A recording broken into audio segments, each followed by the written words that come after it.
Ya, alhamdulillah sahabat muslim, kita kembali lagi di Front Talk Show bersama saya Isa Aimenuddin. Oke Bib, tadi setelah kita menyinggung soal apa itu FSI, bagaimana visi dan misinya, gimana sih cara FSI dalam memperkenalkan FSI itu sendiri kepada masyarakat, khususnya para santri-santri yang ada? Untuk cara memperkenalkan FSI itu sendiri, kita fleksibel aja, kita masuk ke berbagai lini. Salah satunya saat ini melalui media sosial. Nah, kita itu ada program dakwah di media sosial. Tentunya setiap konten-konten dakwah yang kita sebarkan pasti di situ ada logo atau ciri khas FSI. Jadi itu salah satu strategi untuk mengenalkan sebagai pengingat FSI. Yang pertama itu. Yang kedua, dari mimbar ke mimbar. Jadi saya pribadi, begitu juga para ustadz-ustadz yang ada di FSI, itu memperkenalkan apa itu FSI dari mimbar ke mimbar, dari pesantren ke pesantren. Dan salah satu bagi kami saat ini yang paling efektif untuk memperkenalkan FSI ini kan anak organisasi dari FPI. Ya, betul. Sedangkan FPI itu kan memang udah ada di mana-mana.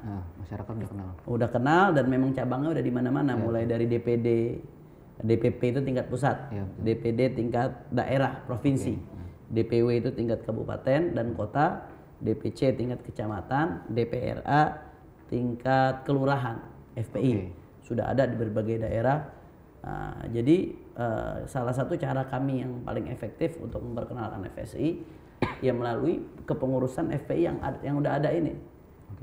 Misalkan untuk tingkat Jakarta, bagaimana kita cara memperkenalkan FSI ya melalui FPI DKI Jakarta. Pusatnya berarti ya? Di Banten melalui FPI Banten, itu langkah pertama. Itu untuk internal FPI dan atau simpatisan FPI. Untuk di luar itu ya kita harus turun satu persatu. Namun itu butuh waktu yang cukup panjang lah dan usaha yang cukup keras untuk bisa memperkenalkan FSI dari pesantren ke pesantren, karena pesantren jumlahnya sangat banyak sekali. Jadi itu salah satunya. Ini respon dari masyarakat yang tadi di luar dari lingkup FPI tersebut gimana sih terhadap FSI ini? Sampai saat ini kita masih fokus yang di internal FPI dulu. Karena kalau urusan rumah tangga kita belum kelar, masa mau ikutan urusan tetangga? Kan enggak. Jadi kita kan punya skala prioritas dalam kerja. Tentunya yang di dalam internal FPI dulu kita bereskan, kita fokuskan. Kalau bisa yang di luar FPI juga di luar FPI, tapi kita prioritaskan yang di dalam FPI dulu. Jadi yang ada dulu, lahan yang ada dulu kita garap. Kalau lahan yang ada udah selesai digarap, baru berpindah ke yang lain. Nah, untuk persebarannya nih, Bib, untuk FSI sendiri, apakah hanya di pusat atau udah? Untuk saat ini kita ini baru dideklarasikan. Baru dideklarasikan. Sebetulnya FSI ini lahir sebagai amanat Mukernas FPI 2016 di Banten. Di Banten merekomendasikan pembentukan wadah untuk santri yang ada di Indonesia sebagai salah satu wadah untuk kaderisasi. Seperti tadi saya katakan, santri itu kan hari ini mereka santri, 10 tahun lagi mereka kiai. Hari ini mereka belajar di pesantren, 10 tahun lagi mereka akan menjadi yang mengajarnya. Yang mengajar di pesantren atau bahkan yang mendirikan pesantren.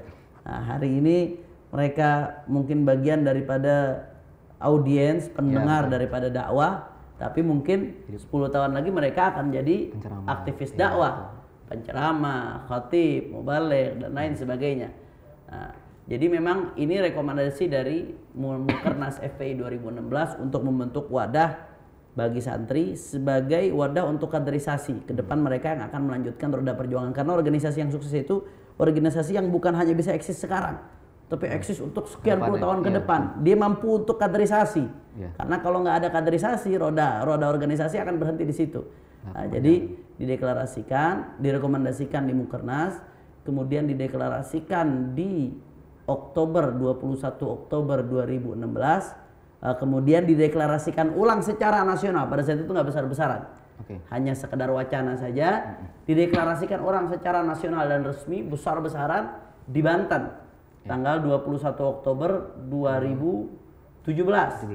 Kemarin ini 2017 dideklarasikan secara besar-besaran di Banten, yang hadir sampai puluhan ribu orang. Alhamdulillah yang mendeklarasikan langsung guru kita, imam besar kita Al Habib Muhammad Rizik bin Hussein bin Syihab.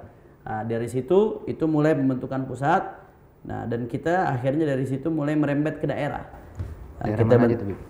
saat ini yang sudah ada SK-nya sedang diproses.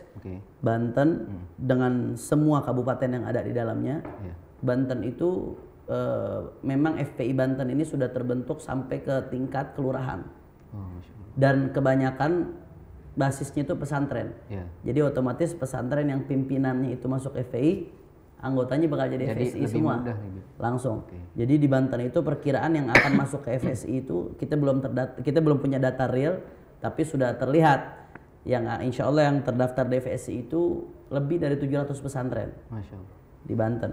Kita juga saat ini sudah membentuk di DKI, kemudian Jawa Barat dengan lebih dari 20 kabupaten dan kota yang ada di dalamnya, kemudian Riau, dan kemarin saya baru pulang dari Aceh untuk mendeklarasikan FSI di Aceh, DPD tingkat provinsi, dan kemarin Aceh itu ada kalau tidak salah ada lebih dari 20 kabupaten.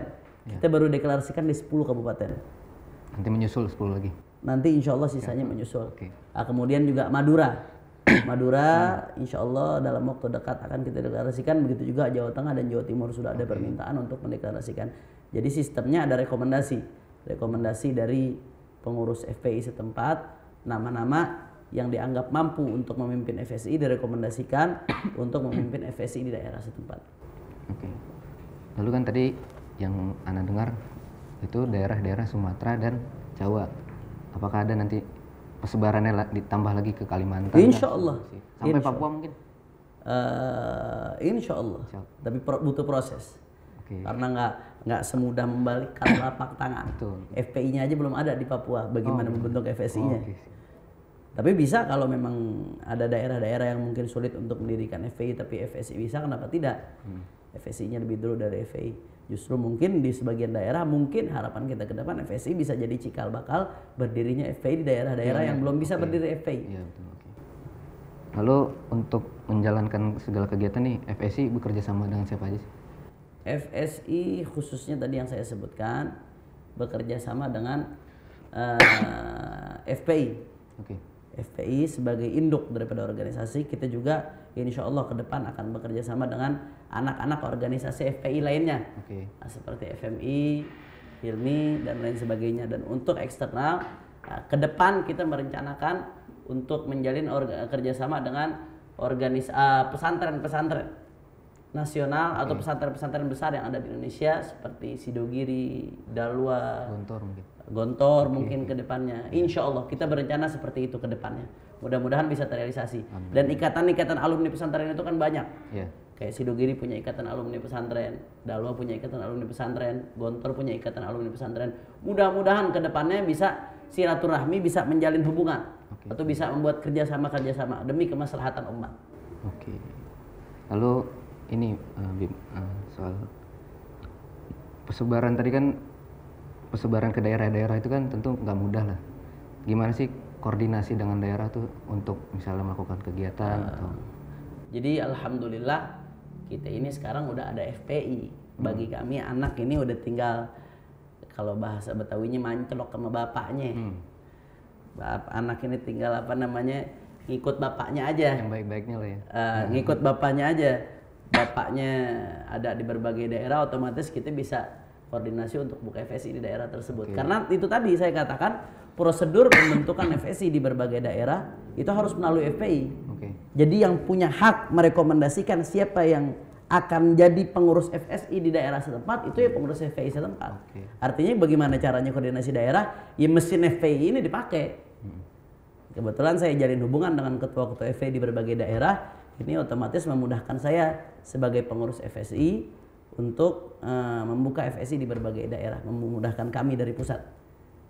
Karena di pusat bukan saya aja, saya punya sekretaris Ustadz Ramadhan Samadi, punya wakil Kiai Haji Asep Sofyan, begitu juga saya punya bendahara Gus Muhammad bin Misbahul Anam, ada Ustadz Hilman, dan berbagai pengurus-pengurus lainnya. Untuk sahabat muslim, kita akan break sejenak lagi, jadi jangan kemana-mana, tetap di Front Talk Show.